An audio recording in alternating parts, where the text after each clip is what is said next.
Hi guys, welcome back to my YouTube channel. So ಇವತ್ತಿನ ಒಂದು video ಏನು ಮಾಡ್ತಾ ಇದ್ದೀನಿ ಅಂತ ಹೇಳಿದ್ರೆ, ಇವತ್ತೊಂದು ಕುಕ್ಕಿಂಗ್ ರೆಸಿಪಿ. ಅಂದರೆ ನಾರ್ಮಲ್ಲಾಗಿ ಎಲ್ರಿಗೂ ಗೊತ್ತಿರುತ್ತೆ, ಅಂದರೆ ರೈಸಿಂದ ಮಾಡೋವಂಥದ್ದು, ಏನು ಸ್ಪೆಷಲ್ ಏನಿಲ್ಲ. ಬಟ್ ಇದನ್ನು ನನಗೆ ತುಂಬ ಫೇವ್ರೇಟ್. ಅಂದರೆ ನಮ್ಮಮ್ಮ ಮಾಡ್ತಾಯಿದ್ರು ನನಗೆ ಒಗ್ಗರಣೆ ಏನಂತ ಆಲ್ಮೋಸ್ಟ್ ಎಲ್ರಿಗೂ ಗೊತ್ತಿರುತ್ತೆ. ಬಟ್ ನನಗೆ ತುಂಬ ತುಂಬ ತುಂಬ ಅಂದರೆ ಫೇವ್ರೇಟ್. ಅದು ಬಿಸಿ ಅನ್ನೋದಲ್ಲಿ ಕೂಡ ಮಾಡ್ಕೋಬೋದು, ಇಲ್ಲಾಂದರೆ ನೈಟ್ ಏನು ಅನ್ನ ಉಳಿದಿರುತ್ತೆ ಅದರಲ್ಲೂ ಮಾಡ್ಕೋಬೋದು. ತುಂಬ ಕ್ವಿಕ್ಕಾಗಿ ಮಾಡ್ಕೋಬೋದು. ಹಾಗೆ ಮತ್ತು ಏನು ನಮ್ಮ ಬೇಸಿಕ್ ಇಂಗ್ರೀಡಿಯೆಂಟ್ಸ್ ಏನಿರುತ್ತೆ ಅದರಲ್ಲಿ ಕೂಡ ಈಸಿಯಾಗಿ ಮಾಡ್ಕೋಬೋದು. ತುಂಬ ಟೇಸ್ಟಾಗಿರುತ್ತೆ ಹಾಗೂ ಟೈಮ್ ಕೂಡ ಸೇವ್ ಆಗುತ್ತೆ. ಈಗ ಫಾರ್ ಎಕ್ಸಾಂಪಲ್, ಈಗ ಏನೂ ಟೈಮ್ ಇರಲ್ಲ, ಚಿತ್ರಾನ್ನ ಮಾಡಬೇಕಾಗುತ್ತೆ. ನಾರ್ಮಲಾಗಿ ಎಲ್ಲರೂ ಉಳಿದಿರೋ ಅನ್ನ ಚಿತ್ರಾನ್ನ ಇಲ್ಲಾಂದರೆ ಪುಳಿಯೋಗರೆ ಆ ಥರ ಮಾಡ್ತಾರೆ. ಒಗ್ಗರಣೆನ ತುಂಬ ರೇರ್ ನಾನು ನೋಡಿರೋ ಮಟ್ಟಿಗೆ. ಬಟ್ ನನಗೆ ತುಂಬ ಇಷ್ಟ ಅಂದರೆ ಒಗ್ಗರಣೆನ. ಇದನ್ನು ನಾನು ಕಲ್ತಿದ್ದೆ ನಮ್ಮಮ್ಮನಿಂದ. ನಮ್ಮಮ್ಮ ನನಗಿಂತ ತುಂಬ ಚೆನ್ನಾಗಿ ಮಾಡ್ತಾರೆ. ಬಟ್ ನನಗೆ ಇವತ್ತು ಯಾಕೆ ಒಗ್ಗರಣೆಯನ್ನು ತಿನ್ನಬೇಕು ಅನಿಸ್ತು. ಸೊ ದ್ಯಾಟ್ ಅದಕ್ಕೆ ಬೈ ನಾಟ್ ವೀಡಿಯೋ ಮಾಡೋಣ ಅಂತ ಮಾಡ್ತಾ ಇದ್ದೀನಿ. ಸೊ ಬನ್ನಿ, ಲಂಚ್ ಬಾಕ್ಸ್ಗಾಗಿರ್ಬೋದು, ಏನಂದರೆ ಬರೀ ರಾತ್ರಿ ಉಳಿದಿರೋ ಅನ್ನದಲ್ಲೇ ಮಾಡಬೇಕು ಅಂತ ಏನಿಲ್ಲ. ನೀವು ಬೇಕಂದರೆ ಬಿಸಿ ಅನ್ನ ಕೂಡ ಮಾಡಿಕೊಂಡು ಅದನ್ನು ಸ್ವಲ್ಪ ತಣ್ಣಗೆ ಮಾಡಿ ಅದು ಕೂಡ ಒಗ್ಗರಣೆನ ಮಾಡ್ಕೋಬೋದು. ಬಟ್ ಏನು ಟೇಸ್ಟ್ ಅಂದರೆ ಇದರಲ್ಲಿ ಏನು ನೈಟ್ ಅನ್ನ ಉಳಿದಿರುತ್ತೆ ನೋಡಿ, ಅದರಲ್ಲಿ ಮಾಡಿದ್ರೇ ತುಂಬ ಟೇಸ್ಟ್ ಆಗುತ್ತೆ. ಸೊ ಬನ್ನಿ, ಹೇಗೆ ಮಾಡೋದು ನಮ್ಮ ಸ್ಟೈಲಲ್ಲಿ ಹೇಗೆ ಮಾಡ್ತೀನಿ ಅಂತ ತೋರಿಸ್ತೀನಿ. ಓಕೆ, ಈಗ ಎಣ್ಣೆ ಕಾದಿದೆ, ಅದಕ್ಕೆ 1 ಟೇಬಲ್ ಸ್ಪೂನಷ್ಟು ಕಡಲೆಬೇಳೆನ ಆ್ಯಡ್ ಮಾಡೋಣ. ಕಡಲೆಬೇಳೆ ಫುಲ್ ಬ್ರೌನ್ ಆಗಬೇಕು, ಅಂದರೆ ಸ್ವಲ್ಪ ಕ್ರಿಸ್ಪಿ ಆಗೋವರೆಗೂ ರೋಸ್ಟ್ ಮಾಡಬೇಕು. ಈಗ ಸ್ವಲ್ಪ ಸಾಸಿವೆ ಆ್ಯಡ್ ಮಾಡೋಣ.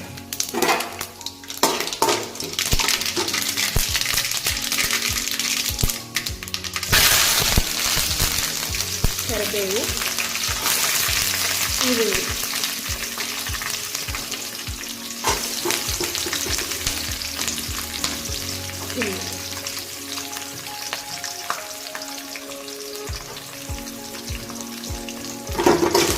ಇಷ್ಟನ್ನು ಹಾಕಿ ಚೆನ್ನಾಗಿ ಫ್ರೈ ಮಾಡೋಣ.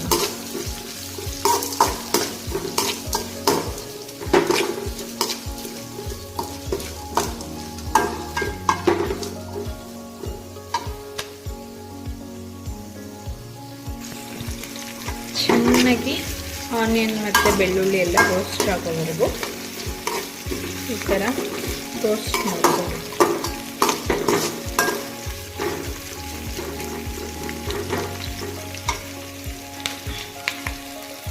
ಇದಕ್ಕೆ ಸ್ವಲ್ಪ ಉಪ್ಪನ್ನು ಆ್ಯಡ್ ಮಾಡಬೇಕು. ಯಾಕಂದರೆ ಸ್ವಲ್ಪ ಯಾಕೆ ಹಾಕ್ಬೇಕಂತ ಹೇಳಿದರೆ, ಬಿಫೋರ್ ನಾವು ಅನ್ನಕ್ಕೆ ಉಪ್ಪು ಹಾಕಿರೋದ್ರಿಂದ ಒಂದು ಸ್ವಲ್ಪ ಟೇಸ್ಟಿಗೆ ಒಂದು ಸ್ವಲ್ಪ ಎಷ್ಟು ಬೇಕೋ ಅಷ್ಟನ್ನು ಆ್ಯಡ್ ಮಾಡಿಕೊಂಡ್ರೆ ಸಾಕಾಗುತ್ತೆ.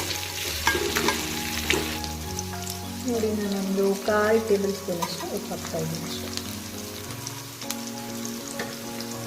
ಉಪ್ಪು ಹಾಕಿ ಚೆನ್ನಾಗಿ ರೋಸ್ಟ್ ಮಾಡೋದು.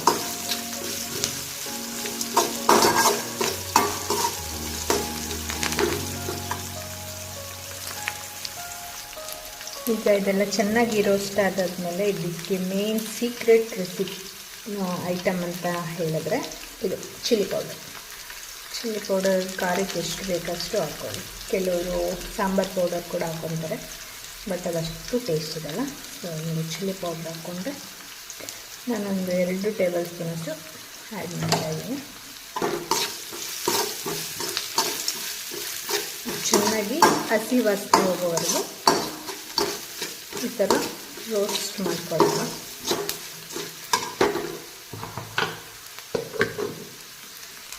ಈಗ ನಾನು ಅದೆಲ್ಲ ಚೆನ್ನಾಗಿ ರೋಸ್ಟ್ ಆದಾದಮೇಲೆ ನೈಟ್ ಏನು ಅನ್ನ ಉಳ್ಕೊಂಡಿದ್ದು ನೋಡಿ, ಅನ್ನನ ಹಾಕಿ ಈಗ ಚೆನ್ನಾಗಿ ಮಿಕ್ಸ್ ಮಾಡಬೇಕಾಗುತ್ತೆ.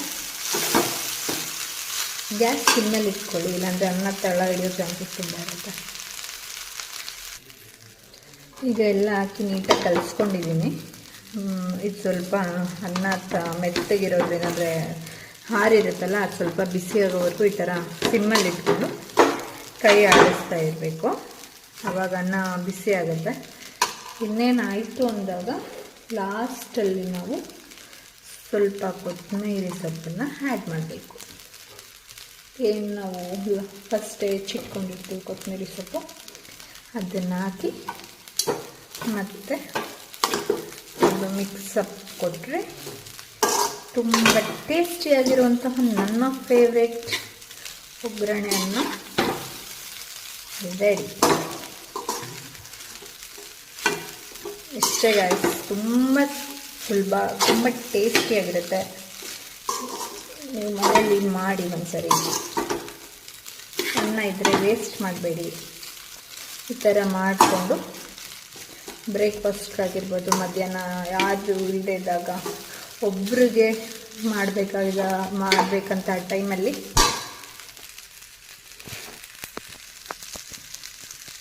ಒಬ್ಬರೇ ಇದ್ದಾಗ ಏನು ಸಾಂಬಾರು ಮಾಡಬೇಕನ್ನೋ ಟೆನ್ಷನ್ ಇರಲ್ಲ. ಸೊ ಈ ಥರ ಒಂದು ಕ್ವಿಕ್ಕಾಗಿ ಒಂದು ರೈಸ್ ಮಾಡಿಕೊಂಡ್ರೆ ತುಂಬ ನಿಮಗೆ ಟೈಮ್ ಕೂಡ ಸೇವ್ ಆಗುತ್ತೆ, ತುಂಬ ಟೇಸ್ಟಿಯಾಗಿರುತ್ತೆ. ಸೊ ಇಷ್ಟೇ ನೋಡಿದ್ರಲ್ಲ. ಸೊ ಇದನ್ನು ಈಗ ಆರಿದ ಮೇಲೆ ಮಾಡಿದ ತಕ್ಷಣ ತಿನ್ನೋದಕ್ಕಿಂತ ಒಂದು 10 ನಿಮಿಷ ಅದನ್ನು ಹಾಗೆ ಬಿಟ್ಟು ಆಮೇಲೆ ತಿಂದರೆ ತುಂಬ ಟೇಸ್ಟಿಯಾಗಿರುತ್ತೆ. ಹಾಗೆ ಇದು this is my most favourite ಎಲ್ಲದಕ್ಕಿಂತ. ಓಕೆ, ಇಲ್ಲಿಗೆ ವಿಡಿಯೋ ಎಂಡ್ ಮಾಡ್ತಾ ಇದ್ದೀನಿ. ಯಾರಿಗೆಲ್ಲ ವಿಡಿಯೋ ಇಷ್ಟ ಆಗಿದ್ರೆ ಒಂದು ಲೈಕ್, ಶೇರ್ ಮಾಡಿ, ಹಾಗೆ ನನ್ನ ಚಾನಲ್ಗೆ ಸಬ್ಸ್ಕ್ರೈಬ್ ಮಾಡಿ. Thank you. ಹೆಂಗಿದೆ? ಚೆನ್ನಾಗೈತಾ ಅನ್ನ? ತಿನ್ಬಿಟ್ಟು ಎಲ್ಲರೂ ಮನೇಲಿ ಹಿಲ್ಸಾಗಿದ್ದು ಮಾಡ್ಕೊಂಡು ತಿನ್ನಿ, ತುಂಬ ಇಷ್ಟಪಡ್ತಾರೆ. ರಾತ್ರಿ ಬಿಕ್ಕಿರೋ ಅನ್ನ